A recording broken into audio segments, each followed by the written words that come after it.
샬롬 샬롬 샬롬 샬롬 샬롬. 하나님 사랑합니다. 여러분 주 안에서 사랑합니다. 예, 이러면 13장 말씀이죠. 예, 1절에서 마지막 27절까지. 예, 8절에 보니까 야훼 말씀이 내게 임하니라 이르시되, 이렇게 시작이 돼요. 그렇죠? 예, 이 예레미야 13장은 유다 심판에 관한 9가지 예언 가운데 5번째 중간 정도 되죠. 해당하는 메시지가 기록되어 있습니다. 13장에 고도의 함축성과 상징성을 내포가 있는 2가지 비유, 썩은 뱃띠와 포도주병을 통해 유다 임할 심판과 환난을 경고하면서 회개를 촉구하고 있어요. 또한 3가지 경고 비유를 통해서 동정과 호소의 심정으로 회개를 촉구하고 있습니다. 2 비유를 통해 설명하시죠. 비유를 사용한 이유가 있어요. 지금까지 예레미야 선지자는 유다의 행악과 범죄에 관한 회개를 촉구하며 하나님의 엄중한 심판을 직접적으로 경고했는데, 유다 백성들은 예레미야의 안타까운 경고에 전혀 귀를 기울이지 않고 계속 악한 길을 고집합니다. 거기다가 우상숭배의 전력을 다하죠. 그래서 이제는 2가지 비유를 통해 감각이 없는 유다 백성들을 깨우치고자 함이었다. 예수께서도 진리를 설명하는데 비유를 많이 사용하셨어요. 비유는 일상 경험에 기초해서 잘 알려져 있는 것을 통해서 다른 알려져 있지 않은 것을 설명하기 위해서 쓰이는 방법이었어요. 즉 비유를 통해서 하나님 잘 깨닫도록 하기 위함이다 할 수가 있죠. 예수의 비유입니다. 마태복음 13장 3절, 예수께서 비유로 여러 가지로 그들에게 말씀하 이르시되, 씨를 뿌리는 자가 뿌리러 나와서 이렇게 시작이 되죠. 폐역한 족속의 비유를 또한 베풉니다. 에스겔 24장 3절에 보면, 너는 이 반역하는 족속에게 비유를 베풀어 이르기를, 주 야훼께서 이같이 말씀하시기를, 가마 하나를 걸라. 가마솥의 비유가 있죠. 배띠의 그 비유입니다. 하나님께서 예레미야에게 띠를 써서 허리에 띄어라 이렇게 말씀하시죠. 그리고 일어나서 유브라데로 가서 띠를 바위 틈에 감추라고 얘기했어요. 열어나고 그곳에 가보니 당연히 띠가 썩었죠. 배로 만든 띠니까 물에다가 여러 가지 풍상이 씻겼을 테니까 열어난 후에 가보니 띠가 당연히 썩었을 겁니다. 여기서 배띠는 이스라엘 백성을 상징하죠. 배띠가 썩었다는 것은 유다 백성들이 하나님 앞에 교만했기 때문에 장차 바벨론에 패망하여 쓸모없는 나라가 될 것임을 가리킵니다. 유다 백성들은 하나님께 선택받은 민족이었지만 하나님을 순종하지 않고 업신여겼기 때문에 멸망을 받게 되는 것이다. 비유에 내 귀를 기울이고, 시편 49편 4절, 내가 비유에 내 귀를 기울이고 수금으로 나의 오묘한 말을 풀이로다. 이 세대를 무엇으로 비유할꼬? 마태복음 11장 16절입니다. 이 세대를 무엇으로 비유할까? 비유하건대 아이들이 장터에 앉아 제 동물을 불러 이렇게 시작이 돼요. 마태복음 11장 16절에 보면 술 취함의 비유가 있습니다. 배띠의 비유를 통해 유다의 멸망을 가르쳐 주는데, 이어서 이제는 술 취함의 비유를 통해 하나님께서 유다의 백성에게 경고하죠. 술 취함의 비유는 유다의 모든 백성들이 서로 충돌해서 스스로 멸망하도록 하시겠다라는 이야기예요. 9절부터 보죠. 여기서 이와 같이 말씀하시나, 내가 유다의 교만과 예루살렘은 큰 교만을 이같이 썩게 하리라. 이 악한 백성이 내 말 듣기를 거절하고 마음의 완악함대로 행하며 다른 신들을 따라 그를 섬기며 그에게 절하니 그들이 이 띠가 쓸 수 없음같이 되리라. 야훼의 말씀이니라. 띠가 사람의 허리에 속한 같이 내가 이스라엘 온 집과 유다 온 집으로 내게 속하게 하여 그들로 내 백성이 되게 하며 내 이름과 명예와 영광이 되게 하려 하였으나 그들이 듣지 아니하였느니라. 12절입니다. 그러므로 너는 이 말로 그들에게 이르기를, 이스라엘의 하나님 야훼의 말씀에 모든 가죽 부대가 포도주로 차리라 하셨다 하라. 그리하면 그들이 내게 이르기를, 모든 가죽 부대가 포도주로 찰 줄을 우리가 어찌 알지 못하리요 하리니. 13절, 너는 다시 그들에게 이르기를, 야훼의 말씀에 보라, 내가 이 땅의 모든 주민과 다윗의 왕위에 앉은 왕들과 제사장들과 선지자들과 예루살렘 모든 주민으로 잔뜩 취하게 하고 또 그들로 피차 충돌하여 상하게 하되 부자 사이에도 그러게 할 것이라. 내가 그들을 불쌍히 여기지 아니하며 사랑하지 아니하며 아끼지 아니하고 멸하리라 하셨다 하라. 야훼의 말씀이라. 너희들이 모두 멸해버릴 것이다 이렇게 얘기하죠. 14절까지 우리가 봤습니다. 이것은 바벨론의 침략이 있기 전에 각계각층의 유다 백성들이 서로 싸움으로써 국력이 악화되어 쉽게 바벨론에게 멸망을 당하고 만다는 것을 가르쳐 줍니다. 분쟁은 이웃을 시기하고 멸시하는 사악한 마음에서 생겨나기도 하죠. 무엇으로 내게 비유할꼬? 에레미야 애가 2장 13절인데 처녀가 왕에게 나아갈 때 그가 구하는 것을 다 주 호공해서 왕궁으로 가지고 가게 하고 이렇게 말하죠. 내 구하는 것을 다 주 후궁해서 왕궁으로 가지고 가게 하고 패자들이 비유의 뜻을 또한 묻습니다. 누가복음 8장 9절에 제자들이 비유의 뜻을 물으니 이렇게 얘기하고 있죠. 비유라는 건 뭔가를 비유해서 얘기하는 거죠. 회개를 권면하고 있어요. 야곱의 영광을 돌리자. 예레미야 선지자 유다 백성들이 하나님께서 흑암을 일으키시기 전에 너희 발이 흑암의 산에 거치기 전에 너희 바라는 빛이 사망의 길로 변하기 전에 하나님께 영광을 돌리라. 즉 멸망하기 전에 회개함을 권면하고 있어요. 천하의 범사에 기한이 차고 모든 목적이 이룰 때가 있는 것처럼 우리의 신앙 및 인생 경영도 마찬가지다. 때를 놓치면 모든 것이 헛수가 된다는 것을 우리는 깊이 명심해야 합니다. 죄인을 불러 회개시키러 왔느라 누가복음 5장 32절에 내가 의인을 부르러 온 것이 아니라 죄인을 불러 회개시키러 왔느라 말씀하시죠. 하나님이 저에게 회개함을 주사 디모데후서 2장 25, 6절입니다. 거역하는 자를 온유함으로 훈계할지니 혹 하나님이 그들에게 회개함을 주사 진리를 알게 하실까 하며 그들로 깨어 마귀의 올무에서 벗어나 하나님께 사로잡힌 바 되어 그 뜻을 따르게 하실까 함이라. 듣지 아니하면 통곡하게 된다. 우리가 15절까지 15절부터 너희는 들을지어다 귀를 기울일지어다 교만하지 말지어다 여호와께서 말씀하셨습니다. 그가 어둠을 일으키기 전 너희 발이 어두운 산에 거치기 전 너희 바라는 빛이 사망의 그물로 변하여 침침한 어둠이 되게 하시기 전에 너희 하나님 여호와께 영광을 돌리라. 너희가 이를 듣지 아니하면 나의 심령이 너희 교만으로 말미암아 은밀한 곳에서 울 것이며 야훼의 양떼가 사로잡힘으로 말미암아 눈물을 흘려 통곡하리라. 너는 왕과 왕후에게 전하기를 스스로 낮추어 앉으라. 관 곧 영광의 멸관을 내려졌다 하라. 18절이죠. 네 개의 성읍들이 봉쇄되어 열자가 없고 유다가 다 잡혀가되 온전히 잡혀가도다. 너는 눈을 들어 북방에서 오는 자들을 보라. 내가 맡겼던 양떼 내 아름다운 양떼는 어디 있느냐. 너희 친구 삼았던 자를 그가 내 위에 우두머리로 세우실 때 내가 무슨 말을 하겠느냐. 내가 고통에 사로잡힘이 상고를 겪는 여인 같지 않겠느냐. 내가 마음으로 이르기를 어찌하여 이런 일이 내게 닥쳤는가 하겠으나 내 죄악이 크므로 내 치마가 들리고 내 발뒤꿈치가 사망이니라. 구수인이 그의 피부를 표범에 그의 반점을 변하게 할 수 있느냐. 할 수 있을진데 악에 익숙한 너희도 선을 행할 수 있으리라. 그러므로 내가 그들을 사막바람에 불려가는 건물같이 흩으리로다.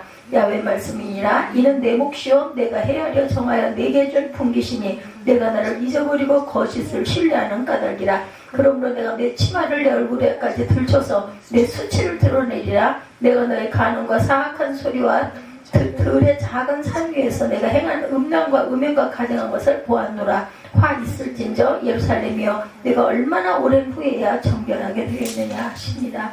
27절까지 그냥 쭉 읽어봤습니다.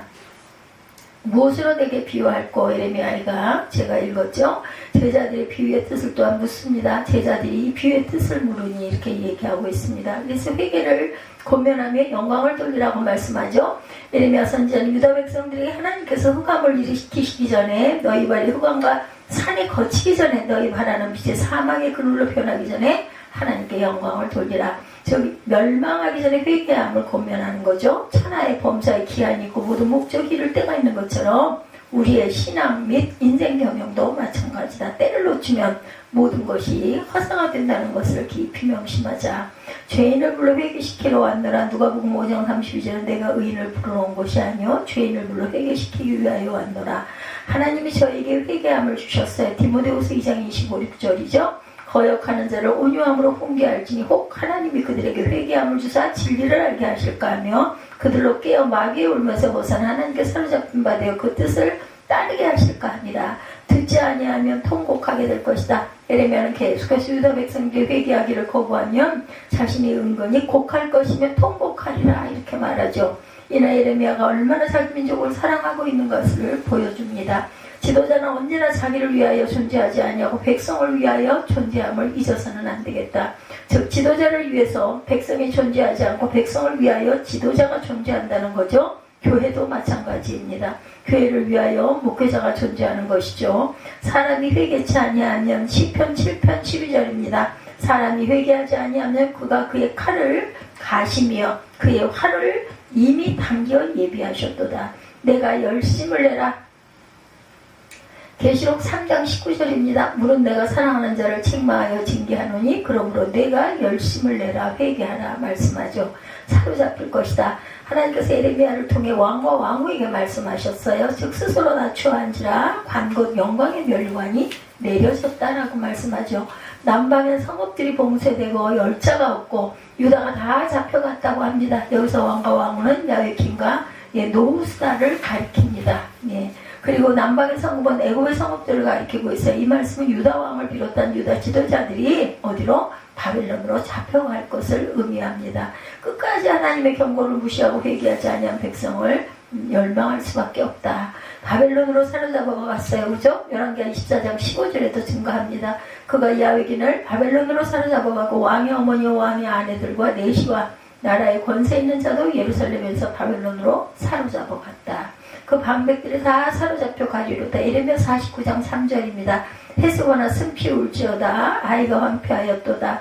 예. 또한 너의 라빠의 딸들아 부르짖을지어다. 굵은 배를 감고 애통하며 울타리 가운데서 허둥지둥할지어다. 예, 말감과 그 제사장 장들과 그 고감들이 다 사로잡혀 가리로다. 이렇게 얘기하고 있습니다.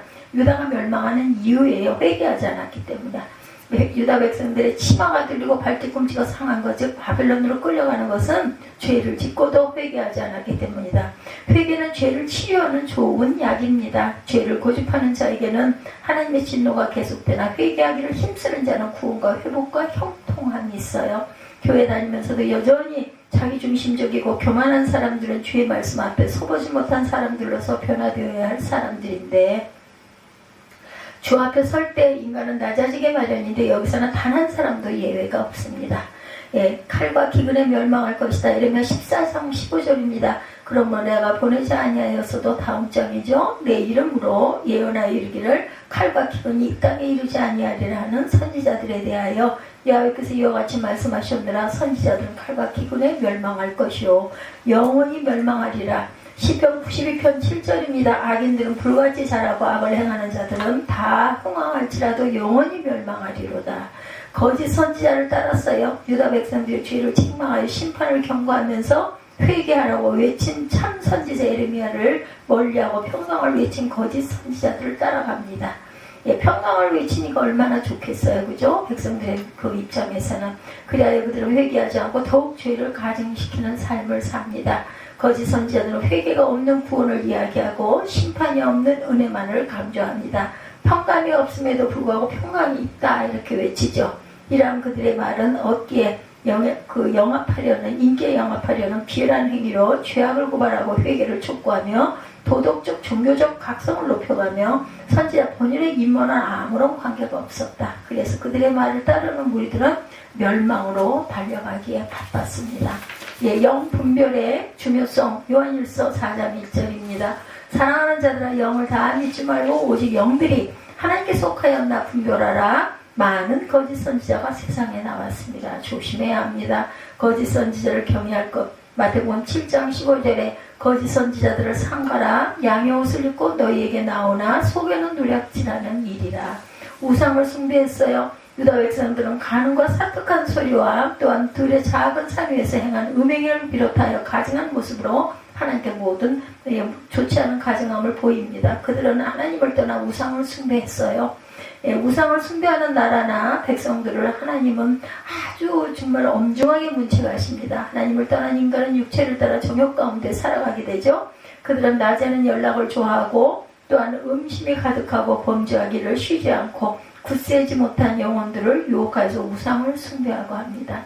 아세라 목상과 우상을 섬긴 고로 역대하 24장 18절입니다. 그의 조상들이 하나님 야훼의 전을 버리고 아세라 목상과 우상을 섬겼으므로 그 죄로 말미암아 진노가 유다와 예루살렘에 임하니라 이렇게 말씀하고 있어요.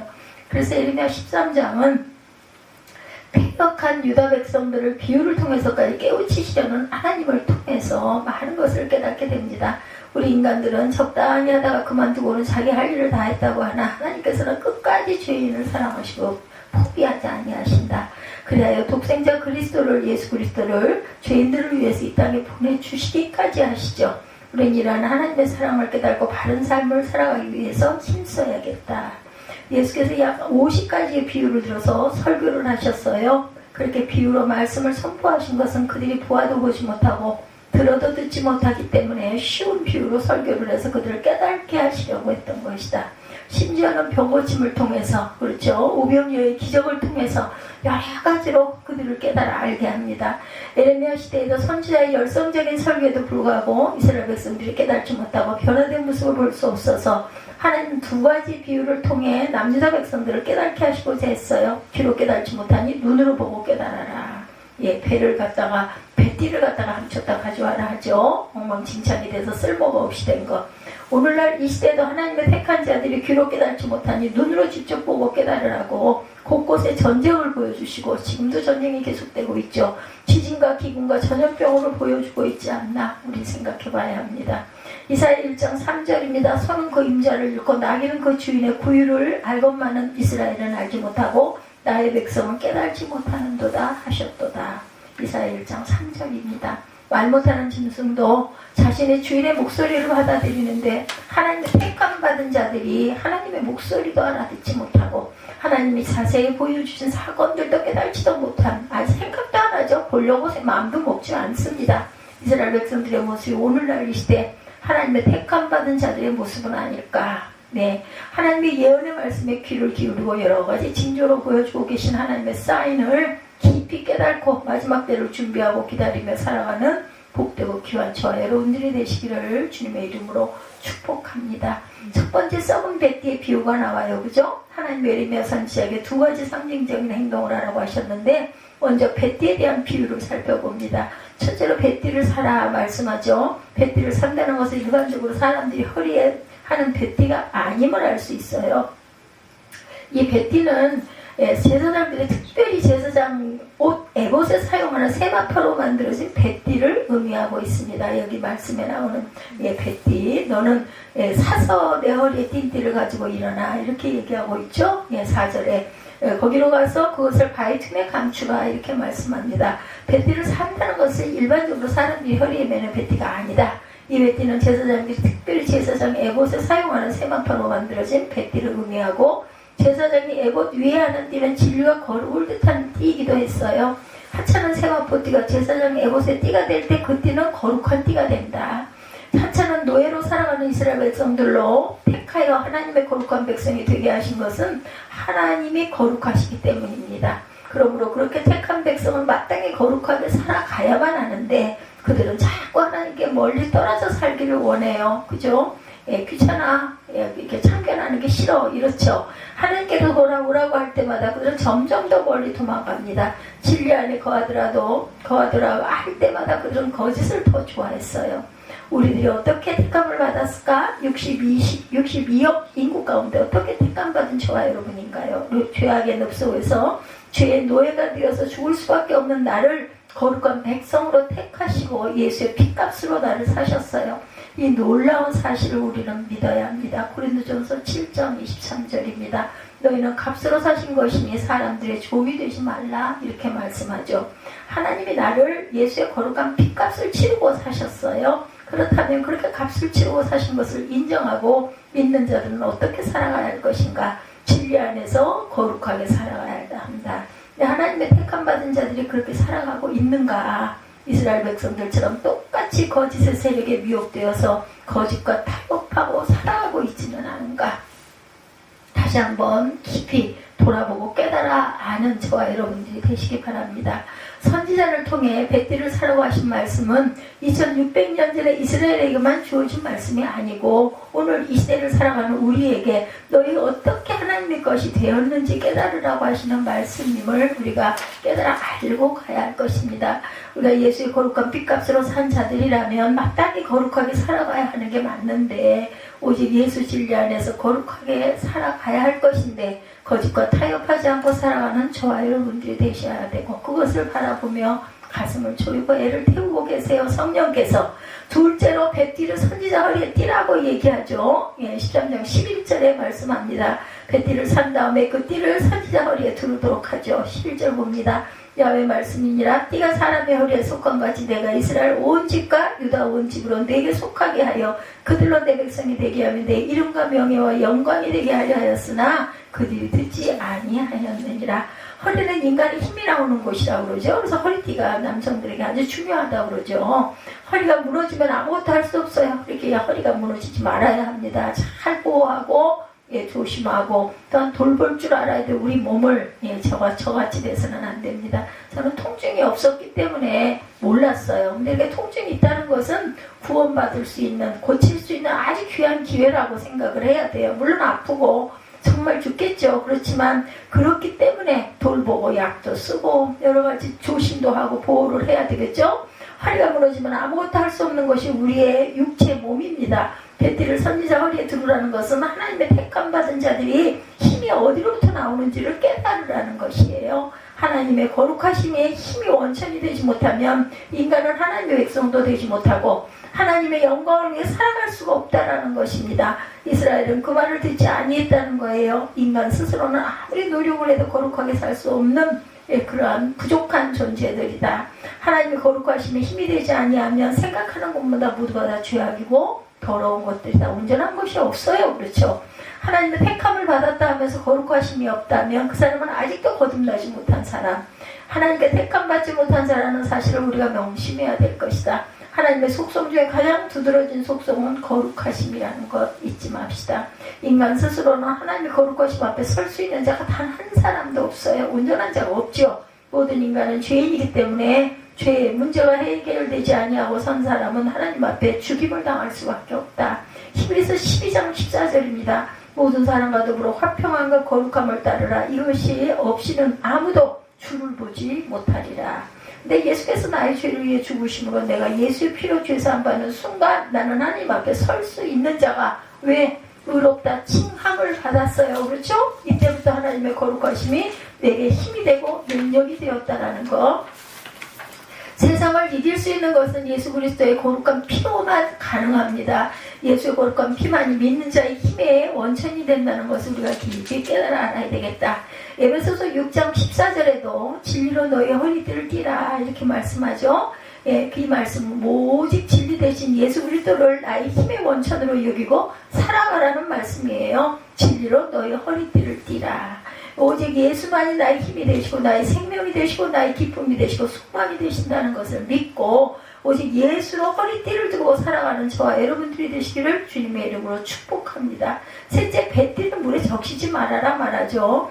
에베소서 5장 26절에 이는 곧 물로 씻어 말씀으로 깨끗하게 하사 거룩하게 하시고 이렇게 말씀합니다.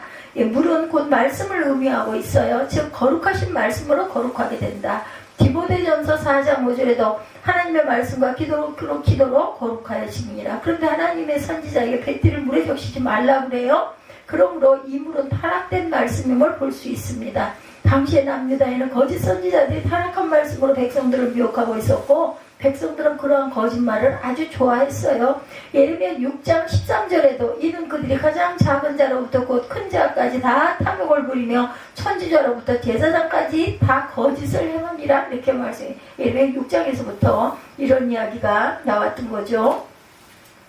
그래서 보니 유월아들에서 감추었던 곳에 띠를 가지고 와서 띠가 썩어서 쓸 수 없게 되었더라. 야훼 말씀이 내게 다시 임하죠. 9절에 야훼께서 이와 같이 말씀하시라. 내가 유다의 교만과 예루살렘의 큰 교만을 이같이 썩게 하리라. 이 악한 백성이 내 말 듣기를 거절하고 그 마음에 완악함대로 행하며 다른 신들을 따라 그를 섬기며 그에게 절하니 그들이 이 띠가 쓸 수 없음 같이 되리라.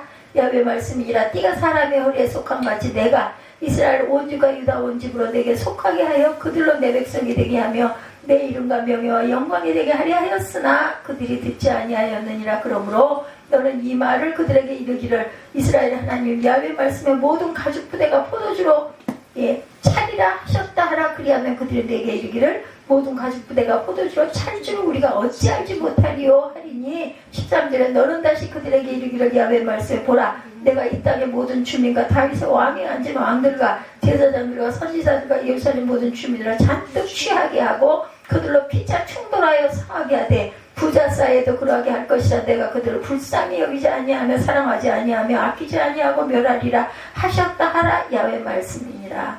14절까지 이렇게 말하죠. 너희는 들을지어다 귀를 기울일지어다 교만하지 말지어다 야훼께서 말씀하시느니라. 16절입니다. 그가 어둠을 일으키기 전 너희 발이 어두운 산에 거치기 전 너희 바라는 빛이 사망의 그늘로 변하여 침침한 어둠이 되게 하시기 전에 너희 하나님 여호와께 영광을 돌려라. 그러지 말고 회개하고 영광 돌리라고 이렇게까지 말씀하세요. 마지막 때 이런 타락한 쑥들의 성도들이 성도들을 죽일 것이라고 말씀합니다.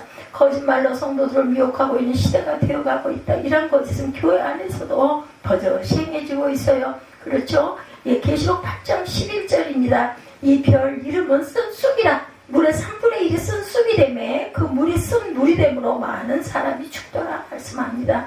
거짓 선지자들에게서 나오는 말은 모두가 어때요? 쑥물이다. 육적인 물도 마음 놓고 먹지 못할 시대이지만 영적인 말씀의 물도 잘 먹어야 되고 절대로 미혹된 말에 홀려서는 안 된다.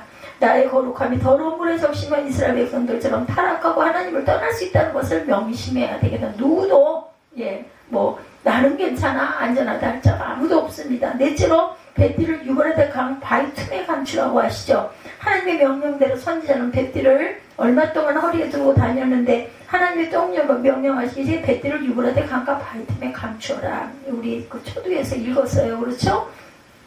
에레미야 고향 아나돗에서 유브라데 강까지는요 600km 이상이 되는 아주 먼 거리였다고 그래요. 이 먼 거리를 2번이나 선지자를 보냅니다. 처음에는 뱃띠를 어떻게 하기 위해서 강가 바위 틈에 감추라고 하신 것이고 또 여러 날 후에 감춘 뱃띠를 가져오라고 600km를 가서 여러 날 후는 대략 3달 정도의 기간을 가리킨다고 그래요. 원어적인 해석일 것입니다. 3달 동안의 이 먼 거리를 2번이나 선지자를 보내 유브라데 강가에 띠를 감추고 가져오라 하는 것은 무슨 뜻이었을까? 유브라데 강은 바벨론 땅에 있는 강입니다. 유브라데 여행을 떠난 선지자가 오랫동안 보이지 않았을 때 남유다 백성들은 선지자가 어디 갔나 궁금했을 거예요. 근데 얼마 후에 선지자가 나타났을 때 그 옷에 있는 허리띠가 없는 것을 보게 되었을 거예요. 그리고 다시 얼마 후에 하나님의 명령대로 뱃띠를 다시 찾으러 유브라데 강가에 가서 뱃띠를 찾았을 때 뱃띠가 쓸 수 없을 정도로 썩어 있었다. 하나님은 에레미야 선지자는 이것이 무엇을 의미하는지 분명하게 해석하여 주었고 이 말씀을 백성들에게 선포하게 합니다. 9절 10절이죠. 야훼께서 이와 같이 말씀하시라. 내가 유다의 교만과 예루살렘의 큰 교만을 이같이 썩게 하리라. 10절 이 악한 백성이 내 말 듣기를 거절하고 그 마음에 완악한 대로 행하며 다른 신들을 따라 그를 섬기며 그들에게 절하니 그들이 이 띠가 쓸 수 없음같이 되리라. 이 띠처럼 썩어서 너희가 못 쓰게 될 것이다 라는 거죠. 선지자의 허리에 찬 뱃띠가 남유다 백성들이라는 거예요. 그 백성들의 큰 교만이 그들을 썩게 하였다는 겁니다. 교만이 과연 무엇일까요? 버릇없이 자기가 잘났다고 거들먹거리는 게 교만입니다. 그죠? 약한 자를 막 윽박지르고 조금 좀 강한 자에게는 아주 그냥 지나칠 정도로 굽신거리고 교만이에요. 더구나 하나님 앞에 잘난 체하는 것은 큰 교만. 10절에서 그 교만을 구체적으로 4가지로 언급하죠. 내 말 듣기를 거절하고 그 마음에 완악한 대로 행하며 다른 신들을 따라 그를 섬기며 그에게 절하니 이렇게 얘기하고 있어요. 그러므로 남유다 백성들의 교만의 시작은 하나님 말씀 듣기를 거부하면서 시작이 되었다. 하나님의 말씀을 거부하며 살자 그들의 마음은 완악해졌고 거짓 영들이 그들을 다스리기 시작을 하게 됩니다. 예배드리지 않고 말씀 안 듣고 거들먹거리고 그죠? 약한 자들 막 윽박지르고 강한 자에게 너무 지나칠 정도로 굽신거리고 하는 거 이거 교만입니다. 하나님의 말씀을 거부하며 살자 그들의 마음은 완악해졌고 거짓 영들이 그들을 다스리게 합니다. 나쁜 더러운 것들이 막 달라붙어요. 이러한 남유들은 하나님은 바벨론에게 멸망받을 것이라는 사실을 깨닫게 하기 위해서 유브라데 강가에 뱃띠를 묻으라 하였고 뱃띠는 결국 바벨론 세력에 비참하게 무너질 것이라는 것을 알려주고자 해서 아예 보여주는 거예요. 남유다가 예레미야 선지자 이후 40년 후에 바벨론에게 멸망받았으므로 하나님의 이렇게까지 선지를 통해 깨닫게 하시고자 한 것은 과연 무엇이었을까? 하나님은 남유다가 회개하고 돌아오기를 원하고 계셨어요. 그러나 그들은 거부했고 그렇게 가장 큰 이유가 그들의 교만 때문이야. 안 들려. 듣고 싶지 않아. 안 들어. 그죠? 안 듣는 거죠. 예, 우리 모두가 하나님 말씀을 떠나 살면 이렇게 교만, 나는 아니야. 절대 그렇지 않아. 근데 그게 아니라 자신도 몰라요. 교만한 거죠. 근데 그 옆에서는 보입니다. 저기 교만해졌구나. 안타깝죠. 아무리 말하면 뭐합니까? 듣기 싫어하는데, 그죠? 피하는데. 교만한 자는 절대로 하나님 말씀에 순종하지 않습니다. 자신의 생각이고 하나님의 생각이고 자신의 행동이 하나님의 뜻이다. 이렇게 생각을 해요. 하나님은 교만한 자를 대적하신다. 베드로전서 5장 5절입니다. 그러므로 교만한 자는 곧 거짓 영에 붙잡힌 자라는 것을 우리가 깨달아야 된다. 남자다가 이런 교만 때문에 하나님께 버림받았다는 것을 우리가 명심하고 가야 합니다. 아니 뭐 성경에 있는 말씀이 아닙니다. 실제 우리 주위에 그렇게 사람들이 그렇게 행하고 일어나 있죠.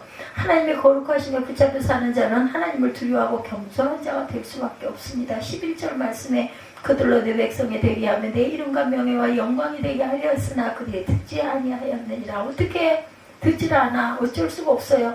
하나님의 거룩하심에 속한 자는 오직 하나님의 이름과 명예와 영광을 위해 살아가야 한다는 것을 우리가 명심해야 되겠습니다. 이것도 바로 오직 예수 신앙임을 깊이 깨달아 알아야 합니다. 오직 예수 이름의 명예와 영광을 위해 살아가는 자만이 하나님의 거룩한 뱃띠가 허리에 묶여 있을 것이다. 썩지 않을 것이다. 그 거룩한 띠가 허리에 굳게 묶고 살아가는 귀하고 복된 저와 여러분들이 되시기를 주님의 이름으로 축복합니다. 두 번째 포도주병의 그 비유가 나오죠. 남유다의 죄악을 일깨우는 두 번째 비유는 가득 찬 포도주병의 비유입니다. 아마도 예레미야 선지자는 가죽으로 만든 부대나 혹은 흙으로 만든 단지 안에 포도주를 가득 채우고 이 예언을 선포했을 거예요. 모든 가죽 부대가 포도주로 차리라.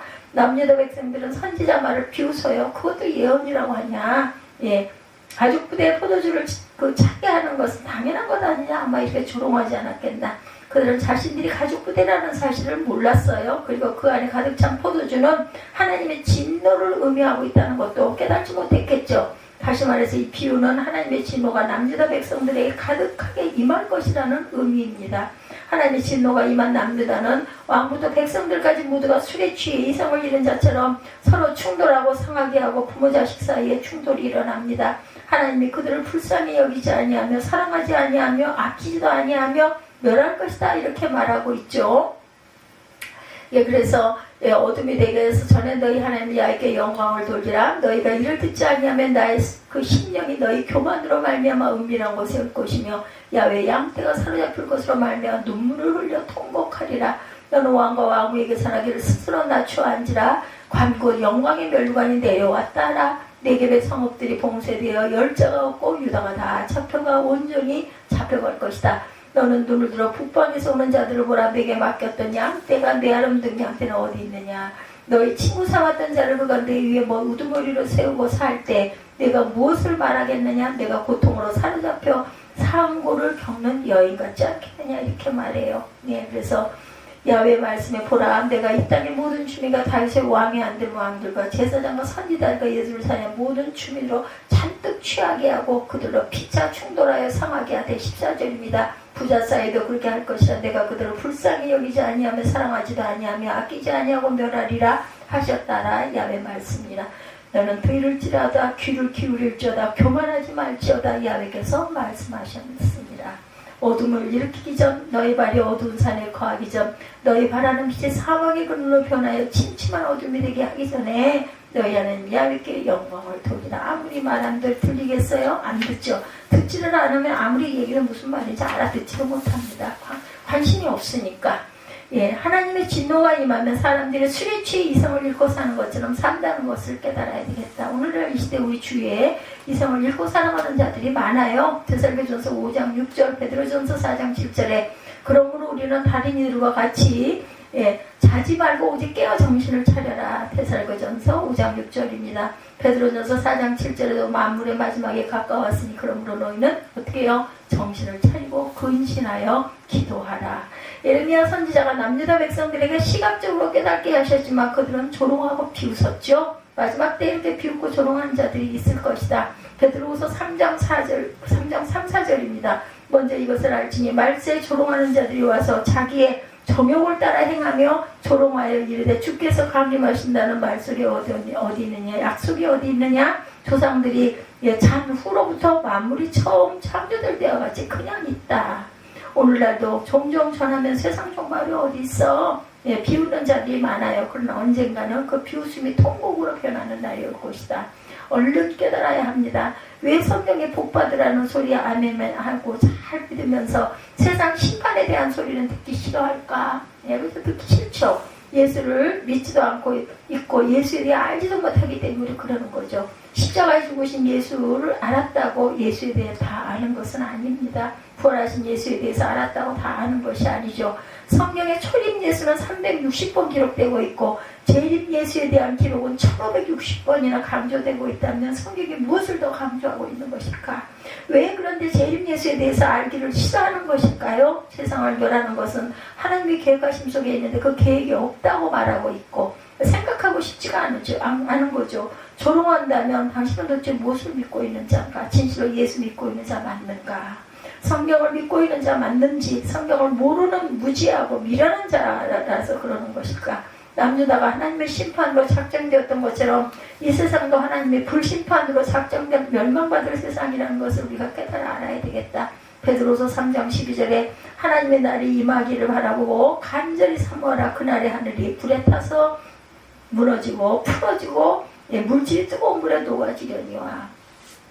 불심판받을 그날이 언제일지는 모르지만 가까이 이루고 있다는 것을 우리는 알아야 되겠다. 무지한 남들과 백성들처럼 절대로 되어서는 안 되겠죠. 가죽부대 가득 찬 죄악처럼 지금 이 세상도 죄악으로 가득 차서 언제 폭발할지 알 수가 없어요. 악한 시대 속에 살고 있다는 것을 또한 우리는 깨달아야 합니다. 노아 시대 세상의 홍수로 심판을 당할 때도 세상이 온통 죄악으로 가득 찼었죠. 창세기 6장 5절에서 7절입니다. 야훼께서 사람의 죄악이 세상에 가득한가 그의 마음으로 생각하는 모든 계획이 항상 악한 뿐임을 보시고 땅 위에 사람 지으셨음을 한탄하사 마음에 근심하시고 이르시되 내가 창조한 사람을 내가 지면에서 쓱버리되 사람으로부터 가축의 기는 곳과 공중의 새까지 그러하리니 이는 내가 그것들을 지었음을 한탄하심이라 하시니라. 예수님이 오실 때도 노아의 때처럼 세상의 죄악으로 가득 찬 시대가 될 것이다 라고 말씀하죠. 남유다가 멸망받을 때도 의인은 찾아볼 수가 없고 거짓 선지자만이 가득 찬 시대였듯이 의인 한 사람이 없어서 세상을 심판하시죠. 마지막 때도 이 세상은 진리를 쫓는 자보다는 거짓을 쫓는 자들이 많을 것이라는 예수님의 예언입니다. 마태복음 24장 24절입니다. 거짓 그리스도들과 거짓 선지자들이 일어나 큰 표적과 기사를 보여 할 수만 있으면 택하신 자들을 미혹하리라. 보라 내가 너희에게 미리 말하였노라. 계속 말하고 외쳐요. 그래도 그런 게 어디 있어가 됩니다. 옛말에 서울 가서 눈 감으면 코 베어간다 이런 말이 있었어요. 지금은 눈을 뜨고 있어도 코를 베어가는 시대가 됐다. 마지막 때 정신 차리지 않으면 한순간에 나의 영혼이 악한 영에 미혹될 수밖에 없다는 걸 우리가 명심해야 합니다.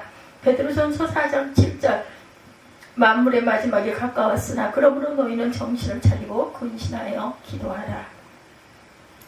죄악이 가죽부대에 가득 찬 것처럼 이 세상 어디를 가나 죄악이 난무하고 있다. 교회 안에도 예외는 아니에요. 사람들의 마음속에도 죄악이 가득 차 있습니다. 예수를 믿고 있다는 믿는 자들 마음속에 죄악이 가득 차 있다라는 거. 바울의 고백에 이 시대 오라 나는 공고한 사람이로다. 이 사망의 몸에서 누가 나를 건져내랴. 로마서 7장 24절입니다. 이 죄의 문제가 해결되지 아니하고는 하나님의 긍휼하심도 하나님의 사랑도 받을 수가 없는데 나의 죄악은 자꾸만 더 커져가고 나의 영혼은 더럽고 추한 죄악으로 점점 더 시커멓게 되어가고 있는데 이것을 어떻게 할 것인가. 남유다 백성들이 이렇게 자신의 죄 앞에 마음을 열었을까요? 그랬으면 망하지 않았겠죠. 오늘날 이 시대 믿는 자들이 자신들의 죄 앞에 진실로 마음을 열고 애통한 마음을 가지고 하나님께 나오고는 있는지.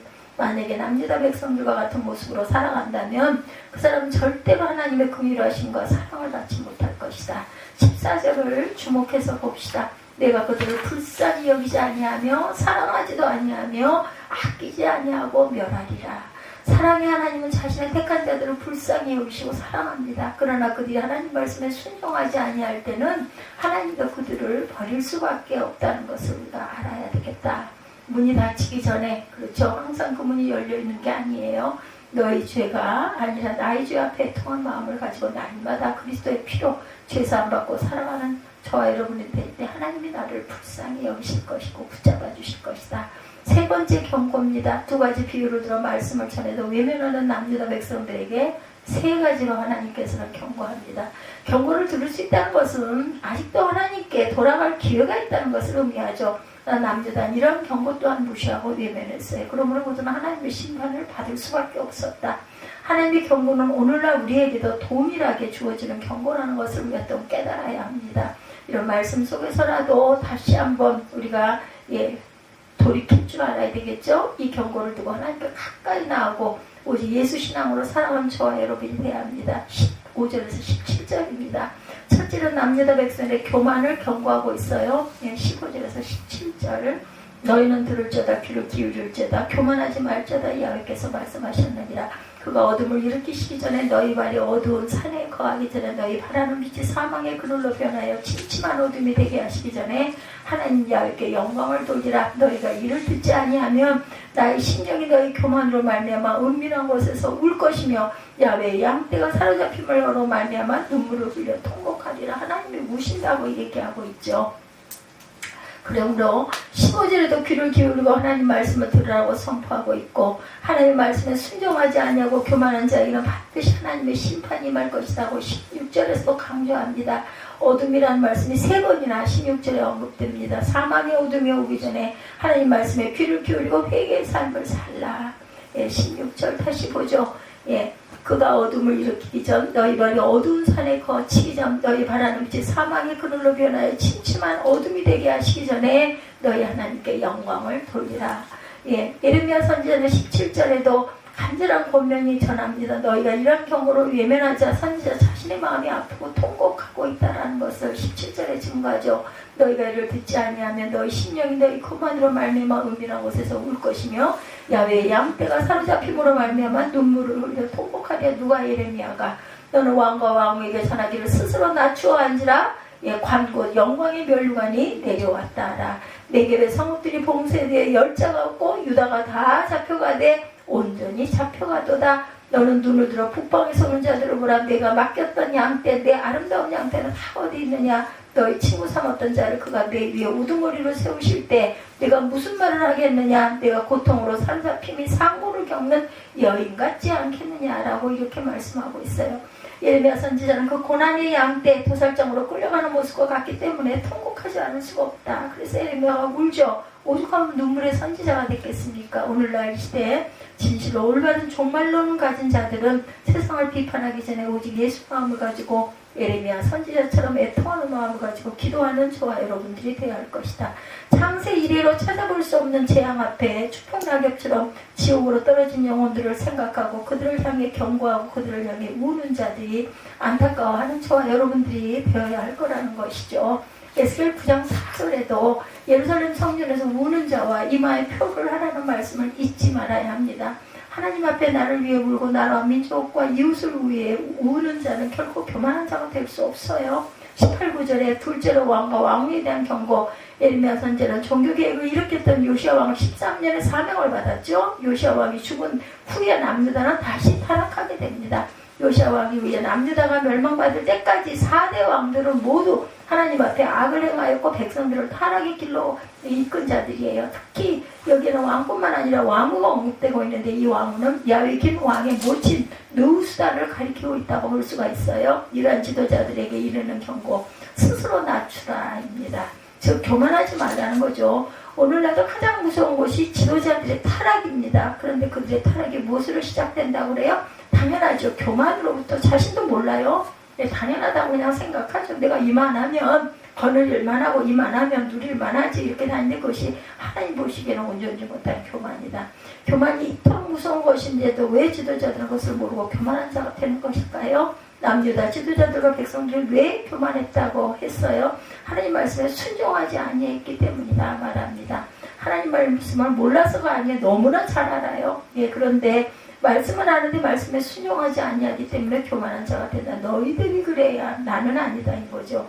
성경은 분명히 너희 안에 이 마음을 품으라 곧 그리스도 예수의 마음이니 빌립보서 2장 5절이죠.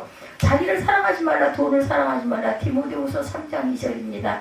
근데 예수 마음도 안 가지고 예수보다도 자기를 더 사랑하고 돈을 더 사랑한다면 말씀에 순종하지 아니하기 때문에 교만한 자가 될 수 있다는 것이죠. 특히 지도자들은 세상의 명예와 권력을 추구하다 보면 하나님 말씀에 순종하지 아니한 자가 되고 결국은 교만한 자리에 앉게 된다. 나도 모르게 그렇게 돼요. 지도자가 교만하면 즉 지도자가 하나님 말씀에 순종하지 아니하고 살며 백성들 또한 교만한 자들이 되어서 하나님의 심판을 피할 길이 없을 것이라는 거죠. 19절에 네겝은 구약성경에는 남방으로 나와 있습니다. 남유다 남쪽의 광해지다를 가리키는데 남유다 백성들이 도피할 수 있는 가장 먼 곳 남방입니다. 네겝. 그런데 그곳마저도 봉쇄되어 피난처를 찾지 못할 것이다. 이 땅의 지도자들은 진실로 하나님 앞에 낮아지고 겸손한 자들이 되어서 하나님의 백성들이 올바른 길로 인도하는 지도자들이 온전하게 되어야 할 것이다. 어느 나라 지도자가 그럼 바로 서지 못할 때 그 나라는 멸망받죠. 어느 나라든지. 특히 영적 지도자가 바로 서지 못할 때 그 나라는 미래가 없습니다. 마지막 때에 왜 세상의 심판을 받을 수밖에 없는가 하면 거짓 선지자들이 세상에 판을 치게 될 것이다. 예레미야 시대에 의인한 사람을 찾고 계신 하나님의 마음이 오늘날 이 시대에도 마찬가지로 의인한 사람을 찾고 계신다. 그 한 사람은 오직 예수의 마음을 가지고 예수 신앙을 가진 자라야 한다는 것을 우리가 알아야 되죠. 날마다 나는 죽고 내 안에 있는 오직 예수만 나타나는 귀하고 복된 저와 여러분들이 되시기를 주님의 이름으로 축복합니다. 셋째, 남유다의 습관적인 악행을 경고합니다. 20절에서 27절까지 첫째는 북이스라엘과 남유다는 하나님의 이방인과 언약하지 말라는 말씀에 순종하지 아니하고 습관적으로 이방인과 언약을 해요. 출애굽기 34장 12절에도 너는 스스로 삼가 내가 들어가는 땅의 주민과 언약을 세우지 말라. 그것이 너희에게 올무가 될까 하노라. 알고 계세요? 다 20절에도 북방에서 오는 자들을 바벨론은 의미하죠. 근데 이 바벨론이 한때는 남유다의 친구이기도 했었어요. 히스기야 왕 때 히스기야가 병에서 완치되었다는 소식을 들은 바벨론은 사신을 예물과 함께 보냈는데 그때 히스기야 왕은 궁 안에 있는 모든 것을 보여주게 되죠. 그래서 전쟁이 일어나게 됩니다. 그때 이사야 선지자가 히스기야 왕에게 말합니다. 야훼 말씀을 들으소서. 야훼 말씀이 날이 이르리니 왕궁의 모든 것과 왕의 조상들이 오늘까지 쌓아뒀던 것이 바벨론으로 옮김받고 하나도 남지 않을 것이요. 이렇게 예언했어요. 그렇게 하지 말라고. 그렇죠. 또 왕의 몸에서 난 아들 중에 사로잡혀 바벨론 왕궁의 왕관이 되게 하셨나니. 열왕기하 20장 16절에서 18절 내용입니다. 남유다는 북방의 바벨론 세력에 의해서 상고를 겪는 여인 같은 고통을 당하게 될 것이라는 거죠. 그 원인이 이방인과 동맹을 맺고 언약을 맺었기 때문이다. 오늘날도 믿는 자들이 습관적으로 믿지 않는 자들과 언약을 하며 사는 자들이 많이 있어요. 고린도서 20장 14절에 너희는 믿지 않는 자와 멍에를 함께 매지 말라. 의와 불법이 어찌 함께하며 빛과 어둠이 어찌 사귀며. 안 믿는 자들과 친구 될 수 있습니다. 다만 그리스도 안으로 이끌어 드려야지 내가 따라가서는 안 돼요. 그럴 자신이 없으면 멀리하는 게 맞습니다. 세상 속에서 살아가면서 불신자들을 상대하지 않고 살아갈 수는 없어요. 그러나 어떤 멍에를 함께 짊어지고 가는 것은 절대로 해서도 안 된다. 믿지 않는 자가 어떤 사업을 동업을 한다든지 결혼을 한다든지 하는 일이 있어서는 내가 위험해진다라는 것, 그런 각오가 없이는 절대로 그런 자들과 같이 가서는 안 된다. 이스라엘이 가나안 땅에 들어갈 때도 하나님은 분명히 그들과 언약을 맺지 말라고 하셨어요. 언약을 맺으면 올무가 될 것이다. 근데 이스라엘은 가나안 백성들과 언약을 맺었고 결국은 그들이 올무가 되어서 가나안 종기를 섬기고 있습니다. 이러한 습관이 북이스라엘과 남유다를 떠나지 아니했다. 이방인들과 습관적으로 언약을 한다는 것은 곧 하나님을 신뢰하지 못하고 있다는 불신이죠. 이것이 곧 하나님의 원하시는 믿음이 아니라는 것. 하나님의 언약을 쉽게 저버리고 이방인들과 언약하는 자들이 어떻게 하나님을 믿는 자라고 할 수 있겠는가. 그렇게 했던 그 여호사밧도 그랬었고, 그렇죠. 그리고 아하방도 그랬었고, 이세벨이라는 악한 악녀를 왕으로 두리는 바람에 그만 아주 악한 자가 되죠. 오직 예수를 끝까지 믿고 신뢰하는 저와 여러분들이 되시기를 주님의 이름으로 축복합니다. 마음을 다하고 뜻을 다하고 힘을 다하고 목숨까지 다해서 예수를 사랑하는 것이 믿음이죠. 이 믿음 없이는 하나님을 기쁘시게 할 수 없다고 말씀합니다.